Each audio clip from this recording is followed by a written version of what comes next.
Bem-vindos a mais uma aula da nossa série de Shemot, Êxodos, aula de número 39. A gente vai continuar de onde a gente parou a aula passada. O que a gente viu a aula passada?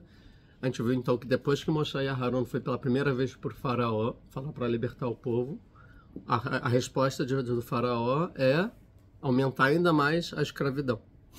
A aula passada a gente viu essa ordem do Faraó a respeito de aumentar, que o Faraó falou, que da partir de agora, então, não vai botar palha, né, o feno, para fazer os tijolos, e sim, os hebreus também vão ter que ir atrás dos tijolos, né? Vamos passar rápido aqui o que o Faraó falou.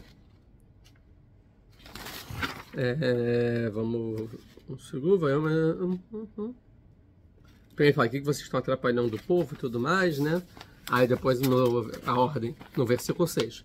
E ordenou o Faraó naquele dia para os Nogsim Baam, ou seja, e os Shotrim, né? São duas categorias que a gente viu. Então, que são os capatazes e os policiais, né? Um é superior ao outro aqui, né? Dizendo, Lotosifun Teven lá, a partir de agora, então, vocês não vão dar mais Teven, não vão dar mais palha para o povo. Lilbon Levenim, que é para eles queimarem os tijolos, que Tmol Shilshom, como ontem ou anteontem. E eles que vão lá colher para eles a palha. Então eles têm que sair para colher essa palha. E a quantidade de tijolos que eles faziam, né, desde ontem, anteontem, Tassimu Alehem, lote e grau, coloque sobre eles, ou seja, a mesma quantidade não diminua essa quantidade. Mimeino, Keniripim Rem, porque eles são preguiçosos, estão ociosos. Alken só aqui me lemore, por isso eles estão gritando, dizendo, né, vamos lá, vamos trabalhar, vamos, né, sacrificar para o nosso Deus. Tirbada Vodala Nashim, então vamos dificultar, né, o trabalho sobre as pessoas. Vê a Subai, eles farão ela, vê a Lishub de Veishek, que eles não mais fiquem ociosos ou fiquem murmurando ou então esperando, né, acreditando em palavras vãs, que é o que esses duas pessoas falaram, que Deus vai salvar esse povo e tudo mais. Não podem, se eles estão acreditando nisso é porque eles estão muito ociosos e sem nada para fazer. Vamos então deixar mais rigoroso o trabalho, né? Que agora então antes eles recebiam a palha para fazer os tijolos, agora é que eles vão procurar a palha. E é isso que a gente viu que o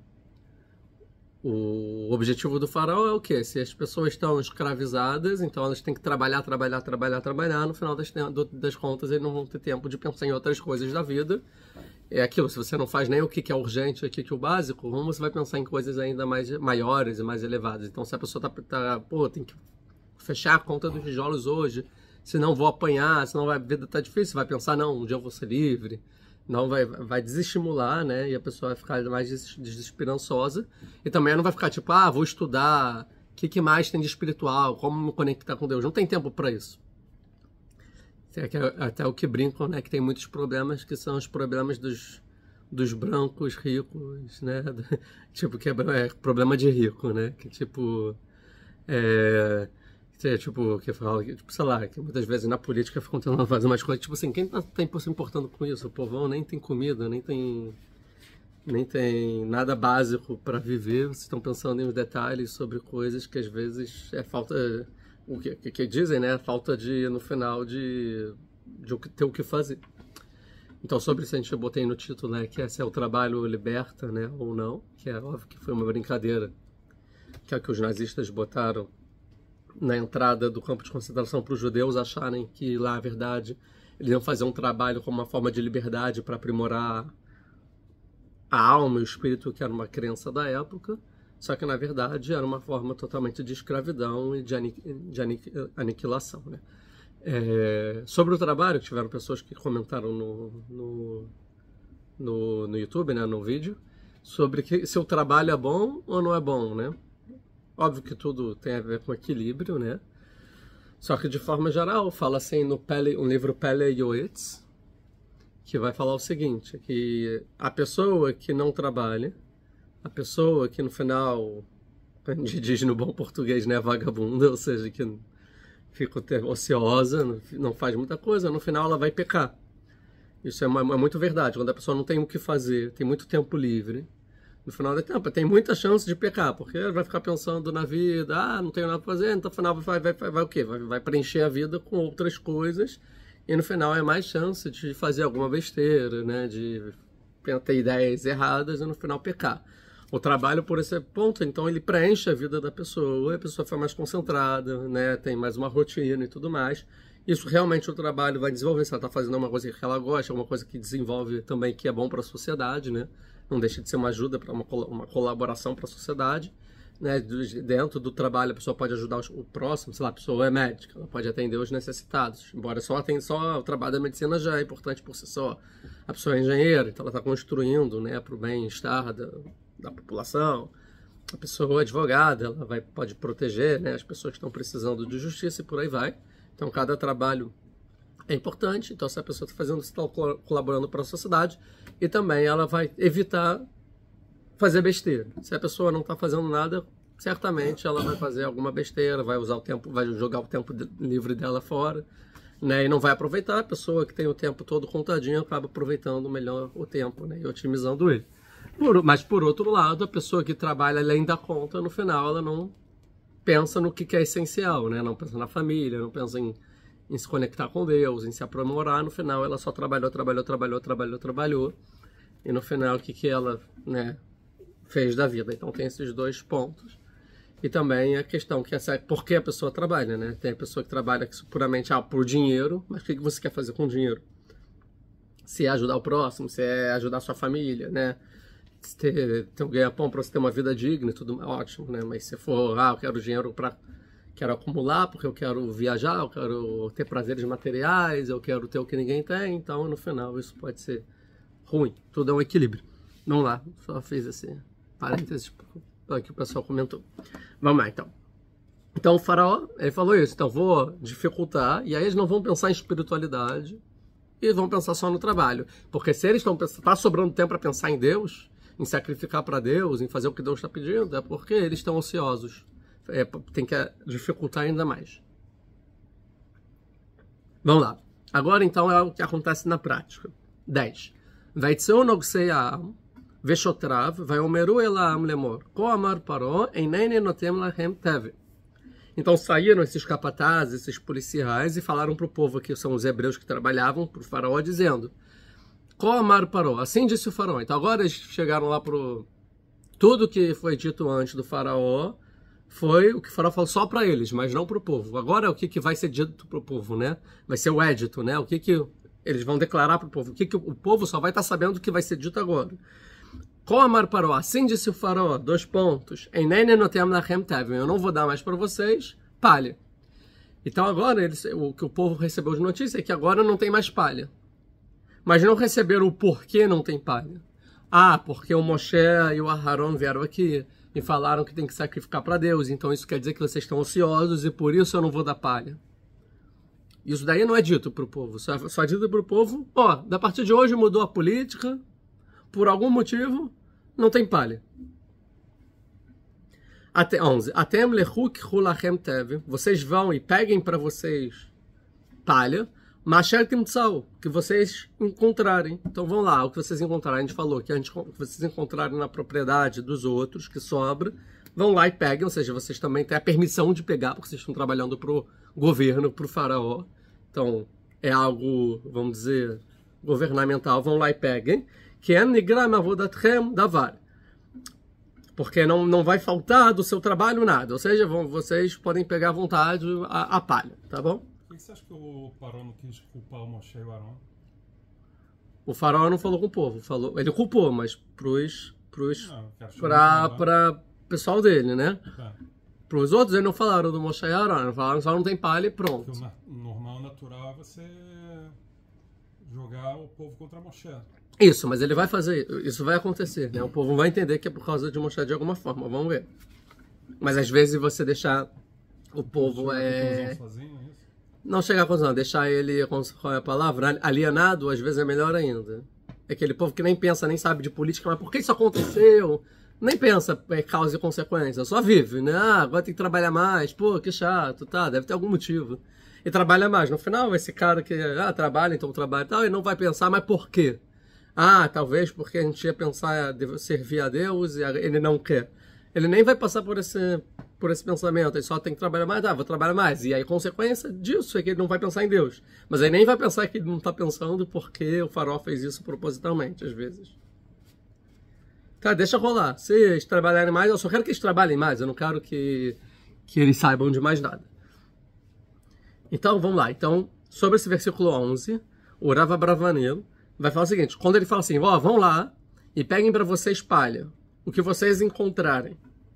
Então, a princípio, pelo início da frase, o povo pensou assim, tá, agora tem que pegar palha, mas tudo bem, porque vai ter dia de fazer tijolo, vai ter dia de pegar palha. O dia de pegar palha é bem mais legal do que de fazer tijolo, porque é um trabalho menos pesado, pegar palha no campo dos outros do que ficar fazendo tijolo lá, queimando tijolo e tal no sol, e dá para passear, a gente vai passando por aí, pega palha, não sei o que lá. Mas depois, que enigramo vodetrem davar, mas não pode faltar nada. Ele, achei que no início da notícia parecia que ia ser bom, no final é muito ruim. Assim vai falar o Rav Abravanel. O Malbim vai dizer o seguinte, vocês podem pegar o feno, né, a palha, onde vocês acharem, sem pedir permissão, já que o trabalho é para o rei. Ou seja, é algo estatal, o governo vai chegar na propriedade do cara e falar, olha, eu sei que você tem palha, mas aqui, tem aqui a declaração do rei que eu posso pegar a sua palha porque eu preciso para fazer lá as edificações para ele, né, os tijolos. Não faz sentido isso, que o rei tem direito de roubar do... Mas direito, é propriedade pública. Ah, você está falando que o cara vai entrar na propriedade particular para roubar. Sim, mas tudo é do faraó, no final das contas, né? Se fosse tudo do faraó, lá no Yosef, então, ia comprar... Não, o Yosef comprou de todo mundo e deu para o faraó. Ele só permitiu o clero, ou seja, os sacerdotes, ficarem com propriedade privada. Desde então, o Egito todo é do faraó. Sobre isso, depois que acabou, o Yosef falou assim, agora vocês podem... A gente vai dar terra para vocês e os meios de produção para vocês, que vocês precisam, e vocês vão ter que pagar só 20% para o faraó, mas é do faraó. Vocês são assalariados. Então, no final, é tudo do faraó, porque não é óbvio que eles não vão na terra dos sacerdotes pegar palha, assim, na terra do povão. Dos proprietários de terra que não são proprietários, na verdade. Eles estão fazendo uso da terra, porque a terra é do Egito, é do governo. Tá? Isso é a opinião do Malbim, tá bom? O Netzer de Volói vai falar que kru aqui, que a princípio é peguem, na Torá kru é comprar, na verdade. Sempre quando é kru é comprar, né? Então, na verdade, ele fala assim, vocês vão lá e comprem para vocês a palha, e se vocês acharem, pode pegar também, mas tipo, vão lá e comprem, mais rápido também, né? Vai, compra palha e tal, talvez, não sei se tinha um dinheiro para eles comprarem palha, alguma coisa nesse sentido. Chegar, ou seja, para o proprietário e falar, em vez de, é minha, é do governo, é tipo, quanto é a tua palha? Só que antes, é o que você tinha falado na aula passada, né? Antes tinha alguma empresa que vendia palha, vão continuar vendendo, mas agora é o hebreu que vai lá comprar, em vez de ser outra pessoa que vai comprar e dar para o hebreu.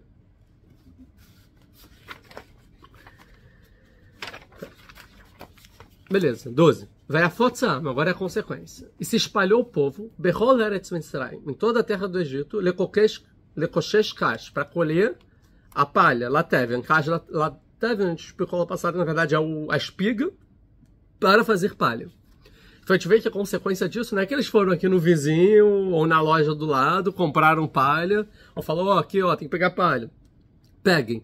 A consequência disso é que eles tiveram que se espalhar pelo Egito inteiro.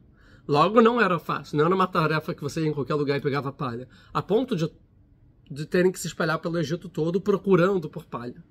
E não só é difícil, conta que procurar palha, como eles foram procurar as espigas que já não eram ainda cortadas, ainda não era palha, para fazer a palha. Quer dizer que a palha acabou, ou seja, eles não conseguiam a palha, eles só conseguiam no máximo a espiga. E isso depois de muito procurar de ir pelo Egito todo, ou seja, para lugares longínquos. Que é óbvio que gasta muito tempo, e aí é óbvio que a produção vai cair, porque o cara não está só fazendo tijolo, agora tem que ir lá para o outro lado do Egito procurar palha para depois voltar e fazer o tijolo. Que é uma tarefa um pouco impossível. Vamos ver o que os comentários vão dizer. O Rashi vai dizer que para coletar o restolho para a palha, o Malbim vai falar o seguinte, quando o povo foi para a casa dos egípcios, então pegar ou comprar, né, a palha, né, o feno, eles não achavam o necessário que eles precisavam. Eles só achavam as espigas não cortadas. Então precisavam andar por todo o Egito achando o feno que sobrou, que não tinha dono, ou então cortar eles mesmos. Ou seja, eles não tinham como conseguir essa feno, ou seja, na verdade não dava para conseguir, e eles tinham que se espalhar por Egito para tentar ou achar palha que não tem propriedade, ou espigas que não tem propriedade para fazer o feno, porque eles não conseguiam no final pegar dos egípcios. Na prática, os egípcios, então, dá para entender aqui, é o que outra pessoa vai falar, cadê? O Rizkuni vai falar nesse sentido, que, na verdade, os egípcios não colaboraram. Eles falaram, não importa o que o rei falou, eu não vou dar palha para você. Vocês não vão ganhar a palha. Tá, o Rizkuni vai falar o seguinte, a gente vê aqui que o povo egípcio pecou.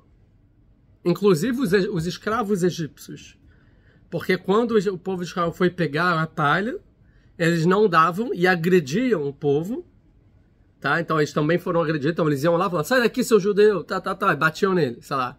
E agrediam o povo, a ponto deles terem que ir para longe tentar achar na rua. E isso tudo, então, para mostrar o seguinte, que, olha, vocês também vão ser punidos. Quando chegar a punição, nos planos de Deus, a punição não vai recair sobre o faraó, porque é muito fácil falar, não, a culpa é do governo, a culpa é do político, a culpa é do faraó, o faraó que elaborou isso, e a gente... O que o egípcio tem a ver? O faraó mandou, tem que fazer, senão o que vai fazer comigo? Não, a gente vê que eles dificultaram, eles deram o acréscimo deles, que não era a lei do faraó. Além do que o faraó decretou, eles deixaram mais difícil ainda. Eles desrespeitaram a lei do faraó para prejudicar o hebreu. Então, quando for punido, todos serão punidos. Tá? Então, aquela papo, não, eu só estava cumprindo ordens. Não é verdade. O Rav Hirsch vai falar o seguinte, o faraó tinha um objetivo. O objetivo do faraó também era espalhar o povo. Era fazer com que o povo se espalhasse e não ficassem mais reunidos. Por quê? Porque quando o povo se reúne, eles conversam. Quando eles conversam, eles trocam ideias. Quando eles trocam ideias, nascem ideias novas. Certo? Ideias de salvação. Pô, tá difícil, comigo também. Será mais que Deus vai salvar? E esse Moshe rola o papinho. Mas se eu mandar eles trabalharem de forma que eles têm que se dispersar, vai a foto, não é só que eles foram pelo Egito, mas se espalharam, se dispersaram pelo Egito, cada um vai estar por si, não vão conversar, e aí eles não vão trocar ideias e não vão falar da salvação. Faz muito mais sentido isso, porque o passuco está colado no outro. Né? Um colado do outro, exatamente. 13. Vianoksim, etzim lemor, kalu masechem davar yom biomon, kasher biotam atevim. E os capatazes, os que lideravam lá os hebreus, atzim lemor, que atzim pressionavam eles, dizendo, kalu masechem davar yom biomon, termine o que vocês têm que fazer dia após dia, né? A cota diária, kasher biotam atevim, né? Assim como trazer a palha. Ou seja, eles ainda eram pressionados. Tem que terminar, tem que terminar, tem que terminar. O faraó não falou que tem que pressionar. O faraó não falou nada disso. Só que os capatazes pressionavam. Porque existe a questão de gostar do poder, né? De gostar, de ver subjugando o outro, de ver o sofrimento deles. Então, pioram. Os capatazes, então, também colocaram também a contribuição deles para a maldade. Difícil falar que o faraó não sabe essas coisas. Não, então, o faraó... Às vezes pecava nada. Mas... Ele não falou e deixou o cara... Isso, mas a culpa é de quem? É do faraó? Não, a culpa é deles, porque não falou para eles fazerem isso. Eles poderiam ser misericordiosos, falar, desculpa, é o governo, não tem o que fazer, dá um jeito aí, eu tento dar o meu... Não. Não, tô falando que parece que o povo é pior do que o faraó, mas não... Não, é tão ruim quanto essa questão, né? Tipo... Aqui o Netzi vai falar o seguinte, né? Atzim, mais do que o decreto. Porque o decreto aí eles deviam entregar a palha, como ele fala aqui no versículo 8, Vetmatkonet alevanim, ou seja, a cota de tijolos, Shem Rosim Titmol Shinshon, que eles fizeram ontem, anteontem, coloque sobre eles, eles não podem diminuir. Ou seja, é uma cota a cada 2 dias. Então você pode dizer assim, um dia eu vou pegar palha, outro dia eu vou fazer tijolo. Mas eu tenho que, no final, a cada 2 dias, fazer a quantidade que eu preciso. Mas os capatazes, eles pressionavam, não, é dia por dia. seja, você tem que fazer a cota diária, e não a cada 2 dias. O que muda a cota diária do que a cota a cada 2 dias? Que a cota diária você não te permite um dia ir pegar palha e um dia fazer tijolo. Eu vou ter que fazer todos os dias a palha e o tijolo. Que é muito mais difícil, eu não posso dividir meu tempo para otimizar. Eu vou ter que pegar um pouquinho ali e sair correndo para fazer o tijolo, então eles pressionavam. Fazendo com que eles fizessem a cota diária diferente do que o Faraó falou, que era a cota, a princípio dava para entender, a 2 dias ou 3 dias, pelo que ele diz.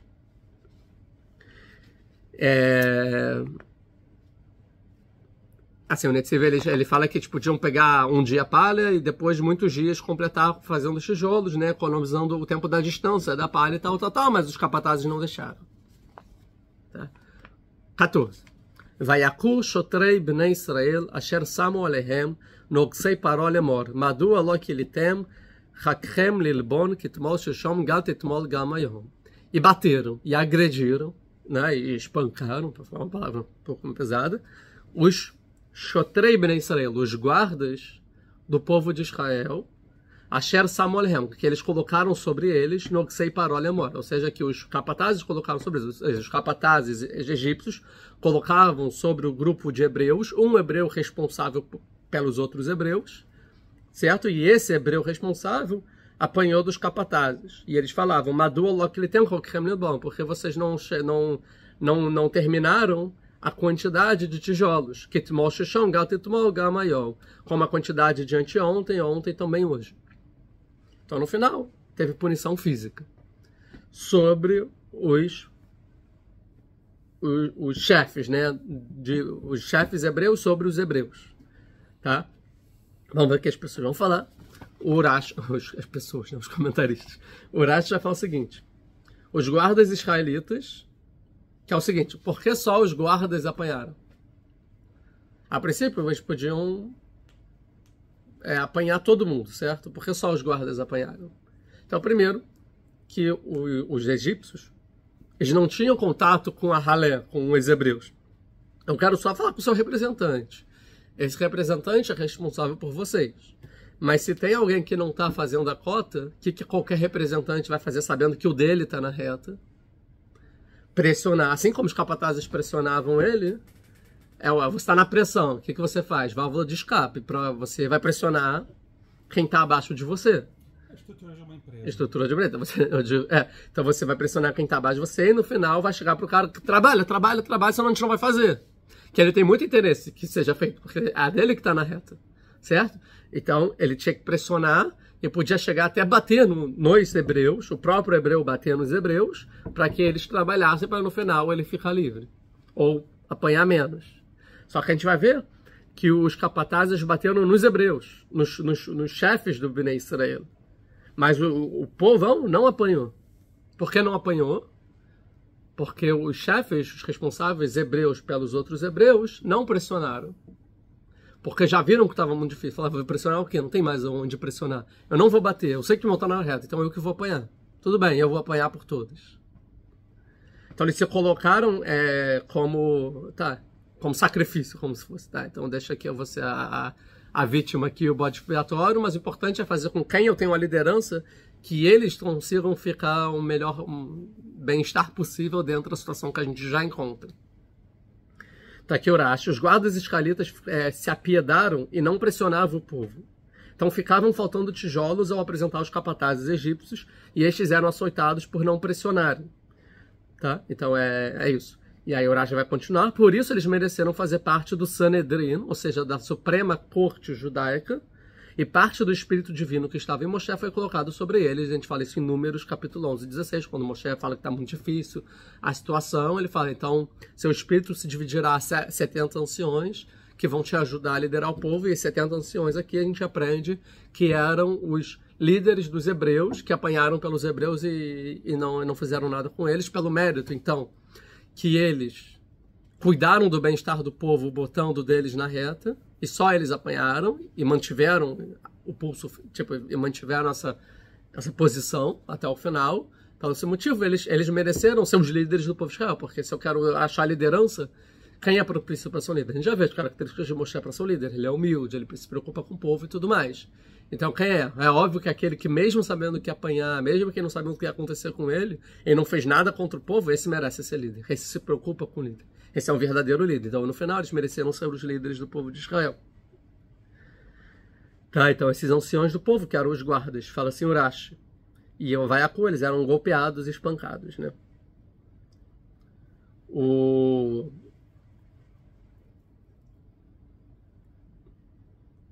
Deixa eu ver aqui. O Rav Abravanel fala assim, parece que os capatazes ignoraram a quantidade no primeiro dia, pois no primeiro dia, claro que eles produziram menos porque eles foram pegar palha, e no segundo dia eles pediram a quantidade daquele dia e do dia anterior, e falaram, cara, aí já não dá. Tá, é um detalhe que ele fala aqui. O Malbim vai falar o seguinte, os guardas israelitas, eles não saíram para pegar palha. Quem saía para pegar palha eram os outros, pois tinham que cuidar de fazer os tijolos, né, da produção e tal. Então eles que estavam lá, eles apanharam. Tá? Aí fala o Malbim a mesma coisa que falou o Skuni, mas isso tudo foi de Deus. Ou seja, Deus estava vendo isso tudo propositalmente. Porque para não dizerem, para quando viesse as pragas, ou seja, quando viesse a justiça, a mão forte de Deus sobre o Egito, para não dizerem assim, por que o Egito está apanhando? Eles não ajudaram o faraó, né? Eles não fizeram nada, a culpa é do faraó, e acharam que Deus é injusto. Então Deus fez antes ter uma situação para evidenciar como todos são ruins. Para no final, quando acontecer a justiça, ninguém ousar pensar que é injusto. Falar, não, esse cara não merece, tadinho. Merece sim, todo mundo viu. Eles bateram nos hebreus, tá? É um pouco o que está acontecendo hoje no mundo também, né? Que acontece... Na narrativa não funciona, mas as pessoas pessoas de bem funcionam. No final, quando vier a punição divina, e fala, pô, mas eles não fizeram nada, não sei o que lá, né? Aí tem vídeo, eles próprios gravaram, né? Tipo, não tem muito, tá lá, mas evidenciado não tá. Como eles bateram e como eles fizeram. Agora, a Nehama Leibovitch vai falar um negócio interessante, o seguinte, a intenção do faraó, então, qual era? Mais uma intenção dele, acrescentando as outras que a gente já falou, era que os hebreus brigassem entre si. Se eles querem se salvar, eles têm que ter um povo unido. Então tem que desunir esse povo. Como tem que fazer eles brigarem entre si? Então se eu fazer eles serem pressionados ao extremo, um vai brigar com o outro. Porque, você não está fazendo, imagina, mesmo, não estou falando do chefe. Um com o outro. Aí tem que fazer 100. Pô, eu estou fazendo aqui minha parte, vamos supor que são só 2 pessoas, para simplificar. Eu fiz 60, você só fez 20. A culpa é sua. Começa a brigar. E ainda mais o que está em cima. Eles vão começar a brigar porque tem uma pressão absurda, uma meta absurda que eles têm que entregar. Nisso todo mundo vai apanhar, todo mundo vai se dar mal, então eles vão começar a brigar entre eles e no final um povo desunido nunca vai ter salvação, nunca vai ter nada. Então eles queriam que os judeus brigassem entre si. Mas não deu certo. Por que não deu certo? Porque os chefes não bateram e não pressionaram os subalternos, fazendo então com que... E nem denunciaram, né? Eles podiam não bater e falar, pro capataz, fulano não está trabalhando direito. Então bate no fulano. Mas não, eles não denunciaram ninguém e falaram, não, eu vou pegar essa bronca, vai ser minha, a responsabilidade é minha e deixa que... Tudo bem, eu vou apanhar, eu já sei disso, mas não tem... Tudo bem, me dei mal. A gente vai ver daqui a pouco. E a gente sabe que tem Midrashim que vão contar que quando faltava tijolo, os egípcios colocavam um bebê hebreu no lugar do tijolo, né, e passavam lá, pois na argamassa betúmida, assim, né, tipo argila e tal. Então, no final também matavam pessoas por causa disso, né. E tem outro Midrash interessante que fala que por causa de algumas coisas o povo judeu mereceu sair do Egito, e uma delas é porque eles não fizeram Lashon Hará.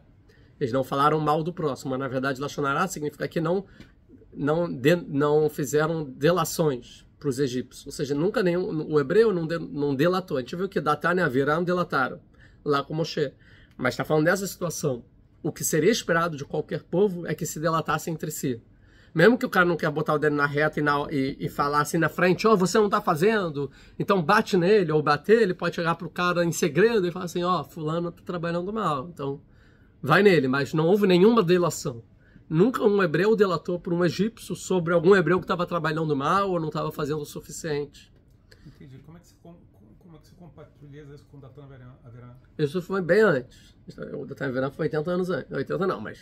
Não, tá bom, mas décadas antes. Se ele quer dar um mussar aqui e dizer que o povo não fez Lashon Hará, então, aí logo depois, pode ser lá daqui a 20 anos, 30, 40, 60 anos. Então, mas aí o que acontece? A gente vai ver daqui a pouco isso, que é o que eu já estudei, eu também tive essa pergunta, eu já fiz um aprofundamento desse Midrash, que quem era um dos líderes do povo, Datan e Aviram. Então, o próprio Datan e Aviram, eles eram esses chefes de hebreus. E eles não delataram também. Então, eles fizeram tchuvá. Não. Isso veio antes. O quê? Olha só. Não. O Datan e Aviram que a gente está falando é que eles delataram para o faraó que Moshe matou o egípcio. Sim, isso e aí ele fugiu. Isso que eu estou falando, que essa é a delação que existiu. Então todo esse mussar aqui é só para falar que eles fizeram tchuvá. Não, o mussar para dizer que é o seguinte, tira a parte do Datan e Aviram, que são duas pessoas específicas. O povo, ninguém delatou o outro. Ninguém está falando de Moshe, está falando do povo em si. Um com o outro, ninguém delatou. Quer dizer que eles se amavam, se respeitavam, se viam como família, como povo. Existia um senso de fraternidade e de... a ponto de... E ainda mais, a gente sabe que dois desses chotrinhos de Bnei Israel, ou seja, policiais, era o próprio Datan e Aviram. E eles também não denunciaram. Quer dizer que sim, eles amavam o povo e não fizeram nada pelo povo, e por esse mérito do povo como em si, eles mereceram. A gente pode amar, além de falar, então pode ser que daqui eles fizeram chuvá e se arrependeram de terem delatado Moshe para o faraó.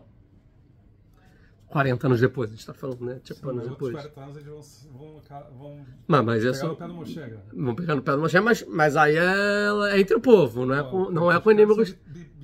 Um negócio é política. Um negócio é a esquerda falar da direita, é o partido falar do outro. Outro negócio é o partido falar para o inimigo sobre o adversário político. Aí é outra coisa, a gente vai estudar Datan e Aviram como eles eram opções alternativas de liderança no lugar de Moshe e Aharon, então eles tinham seus interesses políticos de derrubar Moshe e Aharon, porque eles seriam os líderes, já que eles eram bons líderes do povo durante toda a escravidão, inclusive agora, que o Moshe e o Aharon não apanharam em nome do povo, eles apanharam em nome do povo. Então eles tinham essa pauta para eles, tá bom? E eles discordavam de Moshe e Aharon, a gente vai ver isso mais tarde. Mas um negócio é você discordar, outro negócio é você chegar para o inimigo e falar, fulano aqui não está fazendo, vai nele, ou seja, contribuir com o inimigo.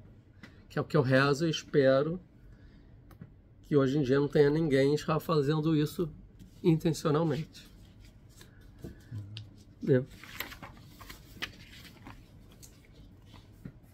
Ou seja, que a maior tragédia de um povo em questões políticas é quando eles começam a brigar internamente e por causa dessa briga interna você chama o inimigo externo para acabar com o seu adversário político. Aí é a destruição do povo, que é o que acontece na destruição do segundo templo. Que eles brigavam entre si, os dois irmãos, e chamaram um Pompeu romano para intervir na briga. Chegou Pompeu, uma década depois veio os romanos, destruíram o templo e dominaram o povo. E isso tem acontecido, né, de forma, vamos dizer, mundial hoje em dia, né? Ainda mais por causa da comunicação e tal, interesses então de outros países entram dentro do seu país, causando a discórdia, eles brigam, só que tem gente concomunado com pessoas de fora, que é deveria ser o teu inimigo, que não pensa nos seus interesses. Aí não tem solução, né? O bem-estar de um povo, uma harmonia assim. 15. E aí as pessoas começam a brigar dentro da própria família, irmão com irmão, a gente sabe a tragédia que acontece. 15. Vayavou shotrei bnei Israel, veitz'aku el paró, lemor, lama taseh kol avadecha. Então vieram esses que apanhavam, ou seja, os chefes de Israel, do povo de Israel, bnei Israel, aqui os filhos de Israel, ou seja, é um nome elevado, né? Veitz'aku el paró, gritaram para o paró. Ou seja, que gritaram, foram lá fazer greve, né? Protestar na frente do palácio para o faraó, dizendo: Lama taseh kol avadecha, por que você está fazendo isso para os seus escravos? A gente vai, te serve. Ou seja, o nosso trabalho é importante para a sociedade, para a economia, para o bem-estar do Egito. Por que você está fazendo isso? A gente não está conseguindo trabalhar, a gente não está conseguindo entregar, é ruim para você. O que você está fazendo não é bom para você, é ruim para você, porque no final não está sendo construídas as coisas. Porque a gente não está conseguindo fazer a base para a construção, que é o tijolo. Então, qual é a lógica do que você está fazendo? Daqui a gente consegue entender que não necessariamente eles entenderam o porquê o faraó está fazendo isso. Porque se eles já tivessem entendido, não, é porque o Moshe e Aaron vieram aqui e vocês estão ansiosos, eles não vão falar por que você está fazendo, eles já sabem o porquê. Né? Então, o Ramban vai falar primeiro uma questão técnica, isso não assim que eles apanharam, mas dias depois, porque não é fácil você conseguir um encontro com o rei, frente a frente, até então, no final, eles devem ter feito um protesto, e tá, até que agendou uma reunião, meses depois foi a reunião, aí eles conseguiram falar para o faraó, chegaram para o faraó e falaram, por que vocês estão fazendo isso? O Netzi vai falar, não sabia o motivo do decreto. 16. Aí vão explicar. Olha, faraó, Teven enital lavadeira. A palha você não está dando para os seus servos. O levenim omrim lá no açu. E os tijolos vocês estão falando para a gente, façam. Ene avadeira mukim. Veja, os seus servos estão apanhando. Ratatamerra. Esse ratatamerra, que a princípio é um pecado do seu povo. A princípio não é pecado, mas é um erro. Está tendo algum erro do seu povo. Tá? E aqui vai ter uma discussão sobre o que eles estão falando. Ou seja, e a gente está pecando, nós, hebreus, estamos pecando, ou a Merra, o seu povo, ou seja, o seu povo está errado. Vamos tirar o pecado, ou seja, eles falam assim, olha, a gente não estão dando isso pra gente está apanhando porque a gente está errado, ou seja, porque a gente não está conseguindo entregar o tijolo. Ou então não estão dando pra gente está apanhando, isso é culpa de vocês. Ratata mesmo, o erro é seu. Tem uma coisa errada do lado de vocês, resolve isso. Pro seu bem, pro nosso bem, pro bem do Egito. Não estamos todos jogando no mesmo time aqui? Então, o Ebenezer, o erro está no seu povo, ou seja, no Egito. O Rava Bravanel, ele fala assim, foram relatar o que aconteceu para o faraó, achando que a ideia era dos capatazes e não do rei. Então, o pecado é do seu povo, ou seja, o seu povo está inventando coisas. Eu sei que você, faraó, está aí no seu palácio, no seu trono e tudo mais, mas você não sabe o que acontece no dia a dia. Está acontecendo que, a partir de poucos dias atrás, o seu povo resolveu fazer leis novas que está te prejudicando, faraó. A gente veio até você para falar que o teu povo, ou seja, os seus capatazes estão pecando contra você e por isso está prejudicando a produção. Estou fazendo uma delação deles para o seu bem. Faraó, ouve a gente porque é para o seu interesse. Quer dizer o seguinte, eles não sabiam que a ordem veio do faraó, eles entenderam que a intenção vem do meu chefe, que o meu chefe é um babaca. Como se fosse. Então eu vou falar para o faraó que é o superior deles. Ou então pode ou explicar assim, e o pecado é nosso, e a gente tem que pagar por causa disso, ou seja, a gente está apanhando por causa disso, a gente merece pecar por causa disso, não tem uma... a logística não está errada. O Malbim é o seguinte, eles estão falando, o erro é do seu povo, porque eles precisavam dar, como você decretou, a palha na casa deles, mas eles não dão, eles não deixam. Pode encher para mim também aqui. Então a gente está apanhando de graça. Um segundo, gente. Deixa eu dar um pause. Continuando, desculpa. Então é o seguinte, ou seja, o povo deveria entregar a palha ou deixar a gente comprar a palha deles, mas eles não estão deixando, ou seja, eles estão errados. Então a gente está apanhando de graça, no final das contas. Os egípcios acharam que nós pecamos, mas não é verdade. Eles pecaram, né? Eles estão errados. Tudo isso querendo dizer o seguinte, que eles não estão entendendo que o faraó é o manipulador da história. Isso não somente sobre esse assunto. Desde o início da escravidão, como o faraó falou, vamos ser astutos e fazer eles serem escravizados.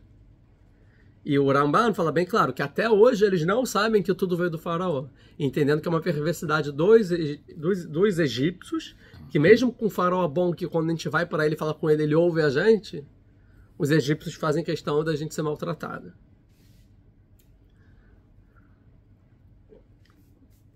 E o Rav Madan vai explicar que chegaram para falar assim, não é lógico ordenar algo impossível de fazer, você também perde com isso.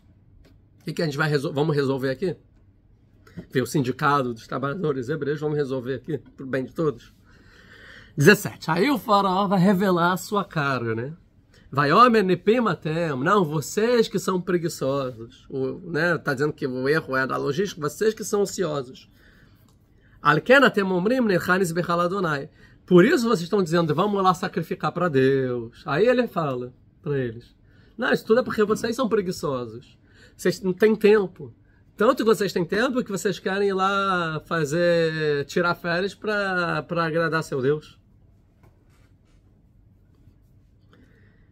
Então, o Rav vai falar o seguinte: a quantidade de tijolo não é difícil para vocês alcançarem, pois vocês se multiplicaram muito, então vocês são mais e podiam produzir a quantidade que eu estabeleci há muito tempo atrás. Se vocês não estão conseguindo entregar, é porque vocês são preguiçosos. Por essa ociosidade, vocês estão pedindo para sacrificar. Vocês estão pensando em coisas além do que deveria pensar. Logo, eu falei, então logo vocês também têm que pegar palha porque está sobrando tempo. Ou então, mal, vocês tinham tempo nos primeiros dias, mas ficaram o quê?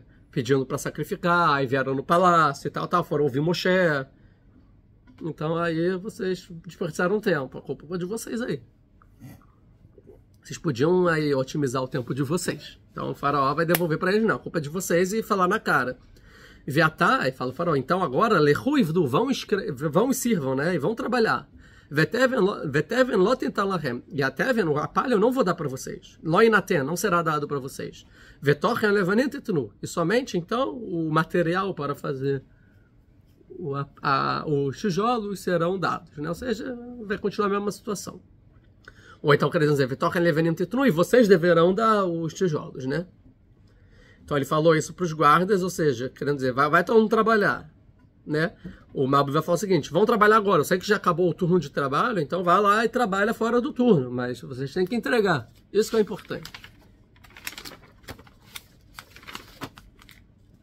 Vairu, e aí então caiu a ficha.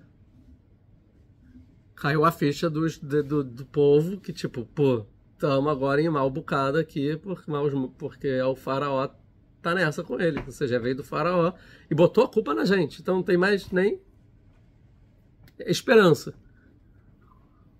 Vairu shotrei bnei Israel otam bara lemor.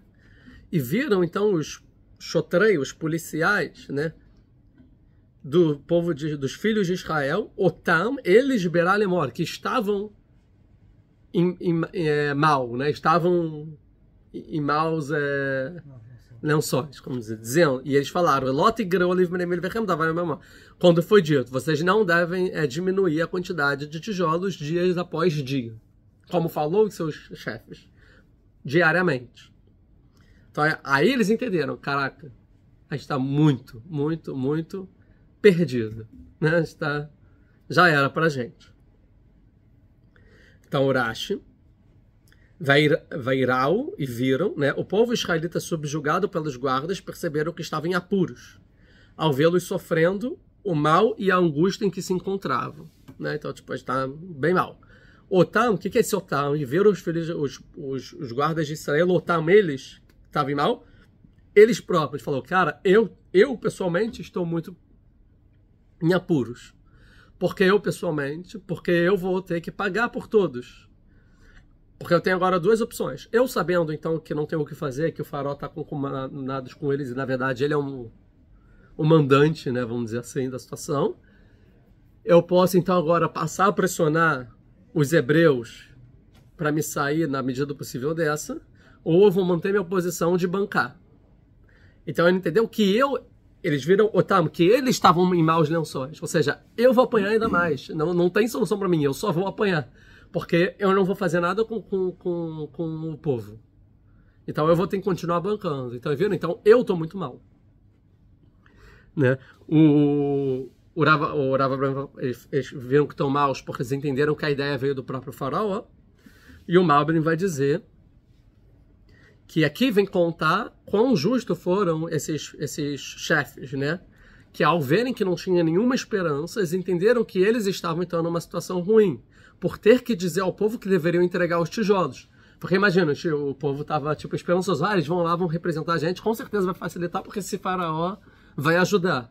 Quando o faraó diz não, e vocês estão errados, vocês que vão e trabalhem mesmo e façam isso, eles falaram, agora eu vou ter que dar essa notícia para o meu povo. Como o meu povo vai ficar com essa notícia? Eles não vão aguentar, estão sofrendo muito. Então, quando eles viram que o povo ficaria ruim, ou seja, os maus lençóis que eles estavam, é que eles vão ter a missão de contar essa má notícia para o povo. Então eles começaram a ficar muito aflitos por ter que contar algo, tirar a esperança de quem já mal tinha esperança, né? Então eles sofreram pelo sofrimento que o povo receberia. Mostra então como quem sofre pelo sofrimento que o povo vai sofrer é porque é um bom líder. Porque é uma pessoa justa e correta. Porque a coisa mais fácil que existe é você delegar o problema para o próximo, o sofrimento para o próximo. Né? Ainda mais quando existe uma hierarquia de poder. E aqui o Rav Madar vai falar uma coisa muito, muito interessante. Já vi outros falando também. Vairu shotrei bnei Israel otam berá lemor, que eles estavam berá, que eles estavam em mal, né? Que a gente explicou assim. Que na verdade aqui berá não é mal. E sim ra, é o que a gente vai falar em português, Ra, que é o maior deus egípcio. Que é o deus responsável pelo sol, pelo calor, e ele vai aparecer outras vezes ainda na história aqui da saída do Egito. Então eles viram que eles estavam na mão do deus egípcio, do Ra, que é o deus do sol, que é onde eles trabalhavam, para queimar os tijolos, né, o calor e tudo mais, era lá que eles ficavam, ou seja, estão na propriedade do deus egípcio. Que o faraó falou, vocês devem fazer cada dia. Ou seja, eles entenderam o seguinte, a partir de hoje, o Ra, que é o maior deus do Olimpo lá, egípcio, ele entrou na briga a favor dos egípcios. Junto com o faraó. O faraó não está sozinho, ele está com o Deus dele. Contra o Deus de Israel, o Deus dos hebreus, que foi o que o Moshe, né, o Deus dos hebreus. Agora entrou na briga quem? O Ra. Querendo dizer o seguinte, até hoje, a gente negociava com o faraó nossas condições, né, sobre o nosso trabalho, e essa negociação girava sobre o tema social financeiro. O que vai ser bom para a sociedade? O que vai ser bom para as finanças do Egito, para a nossa finança, para o nosso bem-estar? E assim a gente chegava em uma situação porque a gente pensava no bem-estar social e no dinheiro, nas contas do Egito, no financeiro e tudo mais, na economia. É o que um político pensa, o social e o econômico. Ou o sindicato. Até que um dia veio Moshe. Moshe chegou para o faraó e falou assim, o Deus do povo de Israel falou para você libertar, senão vocês vão pagar, que o Deus vai salvar eles e a gente tem que sacrificar para o Deus. Moshe coloca no conflito entre hebreus e egípcios um componente agora religioso, que não é nem social, nem financeiro, nem de hierarquia econômica, nem nada. É religioso. Ou seja, existe agora uma briga de deuses, de ideologias, de crenças. O nosso Deus contra o Deus desses. Quando Deus bota o Deus de Israel, então agora o faraó vai botar o Deus do Egito, em contrapartida. Então o faraó chamou o Deus que é o Ra, né? E agora o debate não é sobre economia ou sobre bem-estar, é sobre ideologia e sobre religião. Não é mais um debate moral, é um debate de crenças, um debate religioso, né? De dogmas. E não econômico-social. Então agora a nossa negociação não vai seguir mais uma lógica como seguia a lógica antigamente, que realmente o Egito vai se dar mal economicamente por isso, então vamos tirar isso. Agora segue uma outra lógica, a lógica de um debate religioso. Então, que o debate religioso vai romper a própria lógica. Né?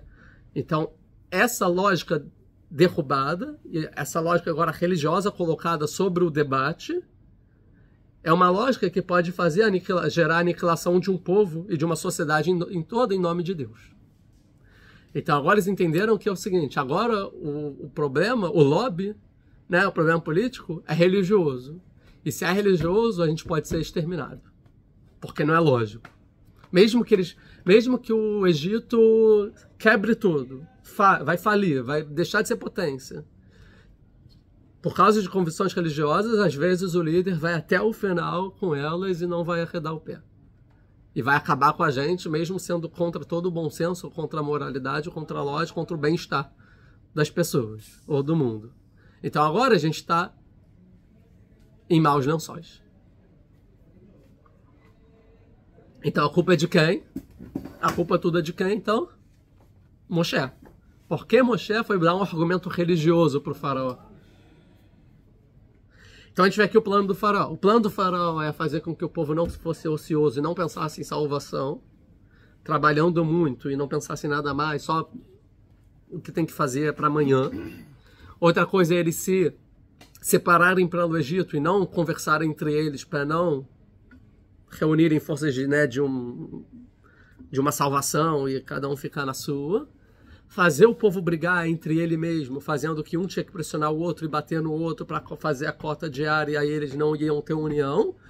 E o último ponto é fazer o povo brigar contra a própria liderança que queria a salvação, ou seja, fazer o povo brigar com Moshe e Aharon.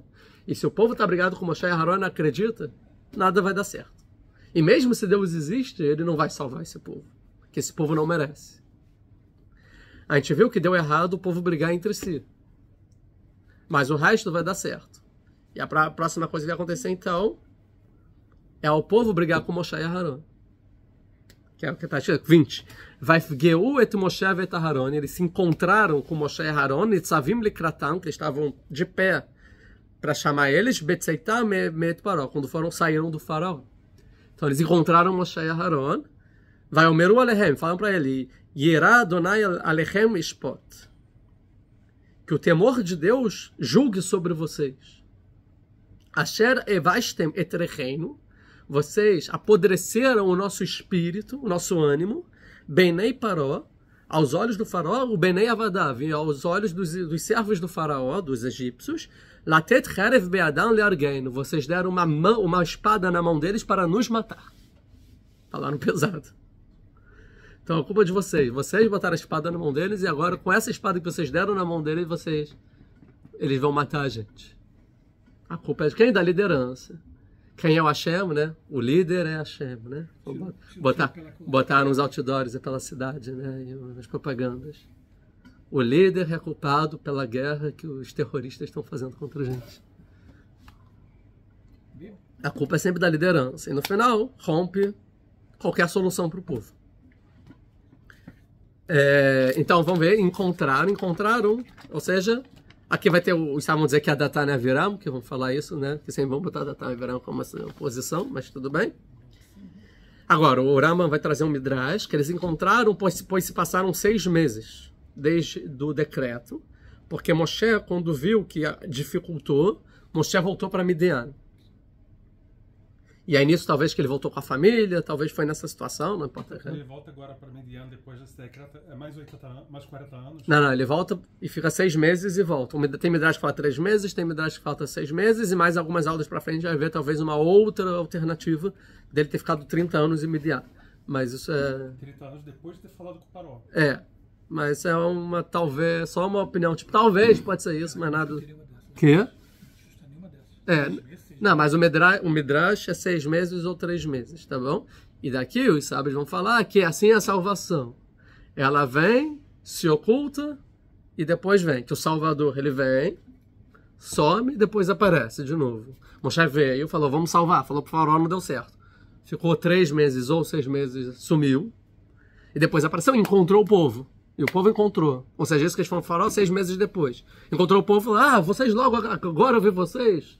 Essa opinião perdida é essa que fala que tem uns 30 anos que ele voltou, mais os 40 do deserto, 70 anos de atraso para chegar em Eretz Israel. Essa opinião dos 30 anos... Atrasou toda a história de 70 anos. Isso a gente vai ver depois. A opinião dos 30 anos é para tentar responder como que um lugar está escrito que eles ficaram 400 anos no Egito e outro 430 anos no Egito. Quando chegar ali a gente vai entrar nisso. Mas a princípio o Midrash não fala isso. O Midrash fala que ele ficou 3 meses ou tem outra Midrash que fala que ele ficou 6 meses. O que eu quero tirar daqui é que muitas pessoas vão interpretar erradamente esse Midrash.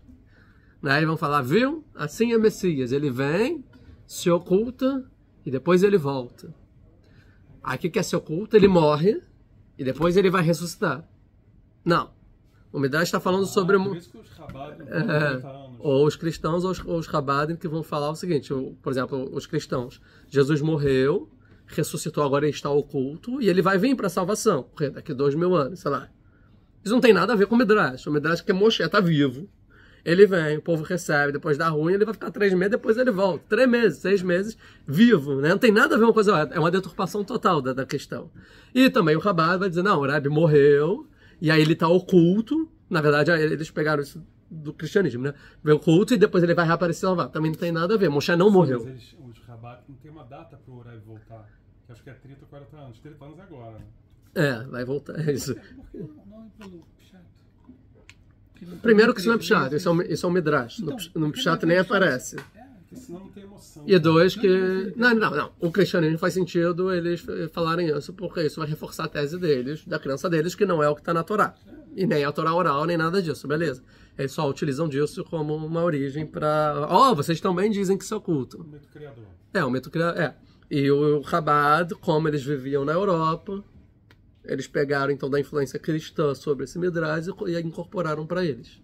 Não é judaico, né? Não é uma interpretação judaica, que é óbvio que a gente sabe, mas vocês não vai... Não, nunca ouvi pessoalmente, nunca debati esse tema, não. Mas, não, é só em YouTube, que eu já comentei, só que aí foi excluído o meu comentário. O que eu... Tá esperando 30 anos para chegar, vai lutar? Repete o vídeo. Não, eu não sei se é 30 anos, mas eu já vi claramente aulas sobre isso que é ridículo, né? Sim, mas nada a ver, não é que Moshe morreu, o faraó matou, muito pelo contrário, quando ele foi matar o egípcio, Deus salvou para Moshe não morrer. Moshe não morreu, né? Então não tem nada a ver uma coisa com a outra, não pode pegar daqui e extrapolar para ali, porque não se conversam, tá? Meio sem dizer que for 30 anos, que nem algo que o Midrash está falando aqui. Então isso é importante, ou seja, quer dizer que a salvação, ela primeiro tem uma etapa, depois tem uma etapa de como que aparentemente parece que piorou, para depois vir de fato. Seria isso que o Midrash quer dizer, né? E aqui o Netz vai falar que isso foi um teste para Moshe, para ver quanto ele aguenta a reclamação do povo e a culpa sobre tudo o que aconteceu, e também se ele vai reclamar com Deus. O que Moshe vai fazer? Vai jogar para Deus. Vai chegar a Deus. Então, vamos entender. Então, vamos falar, por que você, então, que Deus julgue vocês? Vamos ver o que os sábios vão falar aqui. Orava Bravanel. Antes, quando a gente gritava para o faraó, ele ouvia e respondia com consolo. Ele sempre nos odiou, tudo bem. Mas faltava a espada na mão deles e você deu essa espada. Você deu a arma final para ele, né, o golpe de misericórdia, vamos dizer assim, né, final. O Malbim vai falar o seguinte, que Deus julgue, que tema Deus e julgue vocês. É o seguinte, eu não sei mais se Deus enviou de fato, como vocês argumentaram, como eu acreditei inicialmente. Ou não. Eu não posso julgar, então que Deus julgue. Deus sabe se enviou vocês. Se Deus enviou vocês, que Deus julgue o faraó. Mas se Deus não enviou vocês, que Deus julgue vocês. Porque o que vocês fizeram foi enfraquecer o espírito e dar uma espada para o faraó. Então, se isso é plano de Deus, eu não tenho como saber. Mas que Deus julgue, porque Deus sabe. Tá? E lembrando do Ramban, que o Ramban ele cita claramente esse versículo, que até agora eles achavam que não é o faraó que está tramando tudo, e porque o faraó fez tudo astutamente para entender que, na verdade, para achar que ele está fora dessa jogada e nunca teve uma intenção estatal de escravatura sobre os hebreus. Né? Vamos terminar, vai só falar os versículos e a gente termina, não vou explicar eles, a gente fala isso que vem, que é o final do capítulo 5 que a gente está. Vai Yashov Moshe Adonai, e volta então Moshe para Deus, então ele vai passar para Deus. Vai Omar, e falou, Adonai, lama erotam lamazé, porque você fez mal para esse povo? Vai jogar o quê? A culpa é de Deus. Velamazé shlartani, por que então você me enviou? Se não é para salvar? É para prejudicar? Por que me enviou? Não me enviava. Você falou, vai ter a salvação, piorou, então para quê? Continua ele, para terminar o versículo. Meaz batel faraó, desde que eu fui para o faraó, ledaber beshimcha, em falar em seu nome, em nome de Deus, falou Deus, né? A erale amazé, foi ruim para esse povo. Veatzelo etzalte, e salvar você não salvou, etamer, o seu povo. E aí, um segundo, tem mais uma frase, eu acho, né? Aqui. E aí entra no capítulo 6, versículo 1, porque e vai terminar para achar no versículo no capítulo 6, por quê? Porque a divisão de capítulos é mais tardia, o cristianismo que botou essa divisão, mas continua o assunto, vai Omar Adonai, El Moshe, e vai responder então Deus para Moshe, Ata tire, agora você verá, Xerecele farou, o que eu farei ao faraó, que Bead Hazakai Shalchem, porque com uma mão forte eu vou libertar vocês, ou Bead Hazakai Gesham Mertzó, e com uma mão forte eles expulsarão vocês da terra dele. E assim vai acabar Parashat Shemot, né? Então a gente vai terminar Parashat Shemot, depois a gente começa Parashat Vairá, aula que vem. Muito obrigado, não deixe de curtir, compartilhar, se inscrever, ver se está inscrito, né? Ativa o sininho para receber as próximas notificações. E Shabbat Shalom, comentem e tudo mais.